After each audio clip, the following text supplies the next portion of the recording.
ये क्वेश्चन सिर्फ प्रैक्टिस नहीं है, ये डिसाइड करते हैं आप एग्ज़ाम लेवल पे सोच रहे हैं या नहीं।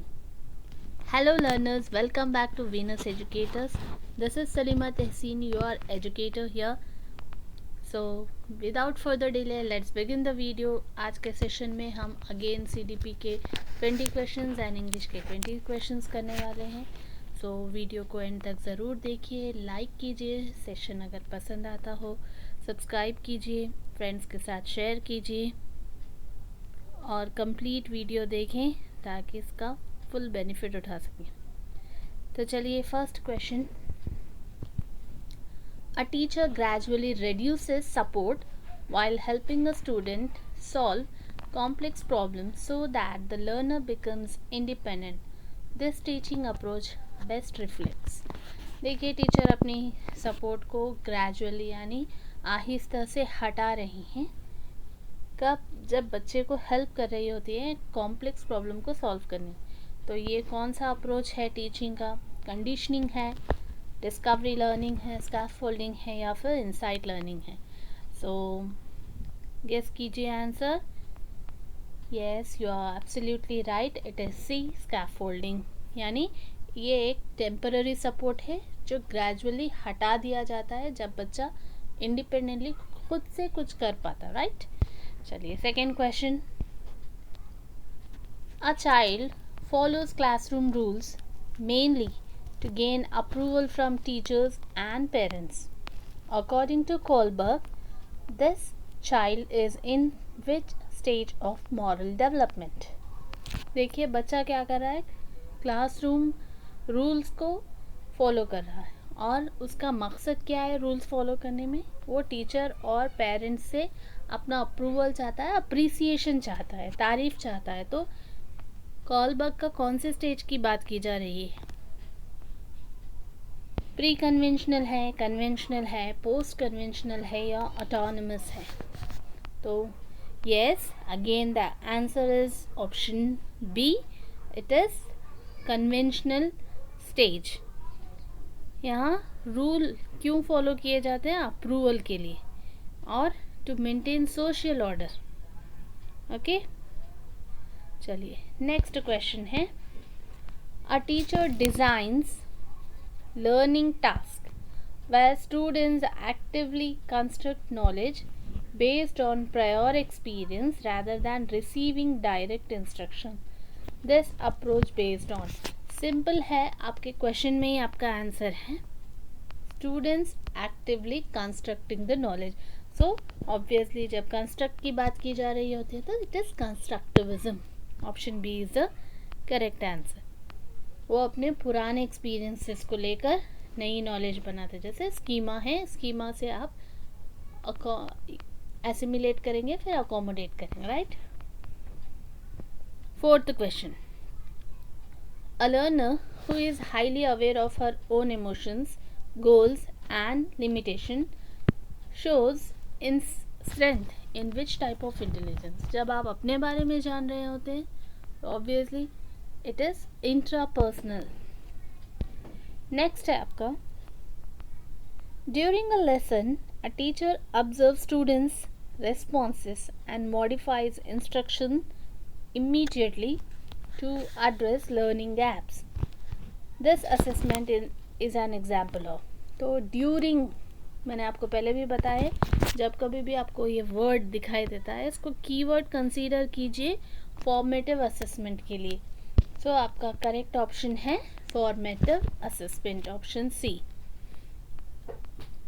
Next, providing learners with multiple ways to demonstrate understanding such as presentation, written work or project based, so best supports. तो यहाँ पर क्या हो रहा है? providing learners with multiple ways, तो अंडरस्टैंडिंग के लिए उनको आप प्रेजेंटेशन दिखा रहे हैं, रिटर्न वर्क या फिर प्रोजेक्ट्स। ये कौन सी चीज़ को बता रहा है? यानी जब डिफरेंट टाइप ऑफ लर्नर्स आपकी क्लास में होंगे तो आप different type of facilities use करेंगे बच्चों को डेमोन्स्ट्रेट करने के लिए, उनको समझाने के लिए।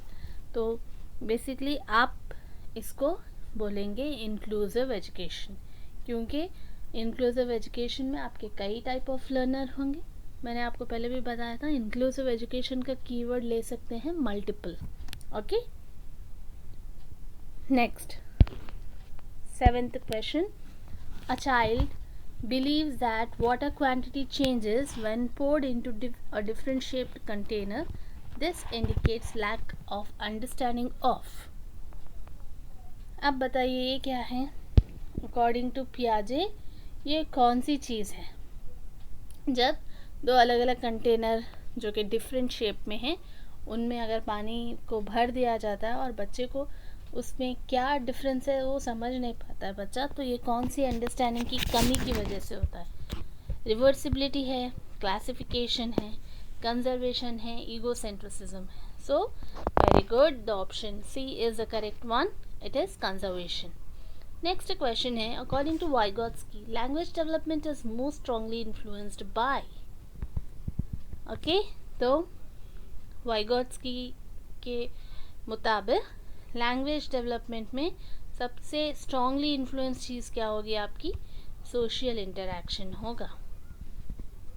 Next, in a learner centred classroom a primary role of the teacher is to act as. Learner centred classroom में टीचर कैसा रोल अदा करेगा? फैसिलिटेटर का. Yes, very good. Next 10th question. In Bloom's revised taxonomy, asking learners to design a new model or solution represents which cognitive level? जब आप अपना कुछ नया बता रहे हैं तो डेफिनेटली न्यू वर्ड जब आएगा तो आप उसको क्रिएटिविटी में लेंगे. So it is creating. So with this we have come to end of our CDP questions. Now we are moving towards English. तो इंग्लिश का फर्स्ट क्वेश्चन देखिए. Choose the most appropriate sentence for academic writing.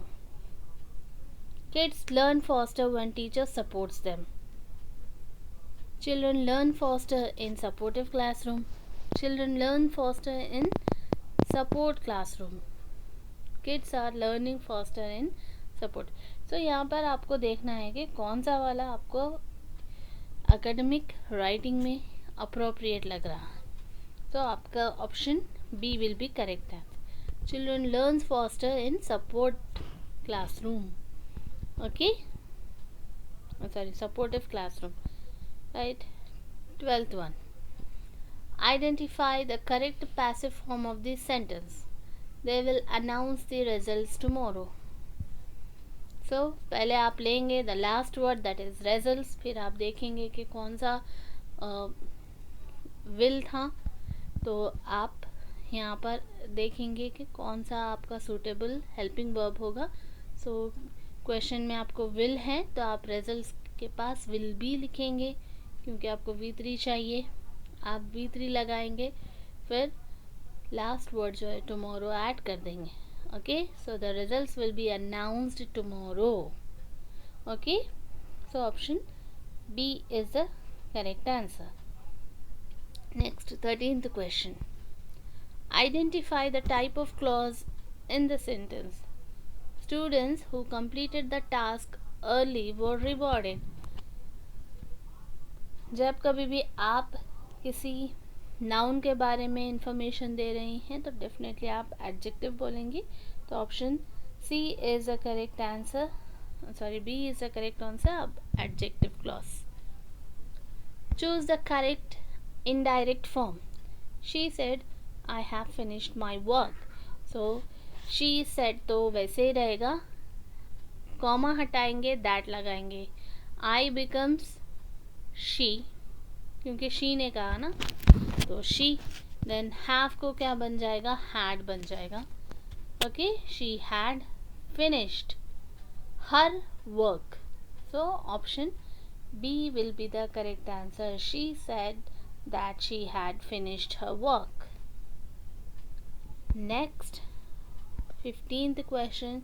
Choose the correct modal to express past advice. You should inform, you must inform, you can inform, you may inform the teacher earlier. So आप यहाँ use करेंगे should. तुम्हें करना चाहिए था. You should have informed the teacher earlier. Next, 16th one. Fill in the blank with the correct relative clause. Players dash regularly practice perform better. So यहाँ पर आएगा who perform. It is again C. Who perform. Players who perform regularly practice perform better, right? चलिए